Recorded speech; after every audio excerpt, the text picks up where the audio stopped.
Bueno, todo lo que concierne a aspectos médicos, mejor le preguntéis a los jugadores o a los médicos. Yo, como consejo, siempre le digo a los jugadores, y además lo tengo como idea, que no se infiltren si tienen la necesidad de jugar. Y si se quieren infiltrar, es una decisión entre ellos y el médico.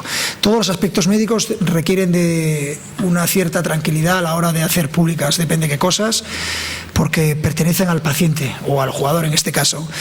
No lo sé, y además creo que lo que sí sé es que estaba en condiciones al 100% para jugar el partido y así ha sido. Lo demás no lo puedo valorar y no. Pero mi consejo para ahora y de cara al futuro, y siempre lo digo, lo he dicho en anteriores equipos que he estado, tanto Barça B, Celta o Roma, que no se infiltren. Si luego el jugador quiere tomar ese riesgo, quiere aceptarlo porque suceda, hablo del jugador en general, no estoy hablando de Leo Messi. Es una decisión del doctor, lo que consideran que es mejor. Hay infiltraciones que te pueden curar, hay otras que son para quitar el dolor. Es como muy general, depende del paciente, del jugador, y depende del doctor. Pero mi consejo como entrenador lo tenéis claro, porque así lo he vivido como jugador y entiendo que como entrenador tengo más opciones si hay algún jugador que no pueda jugar.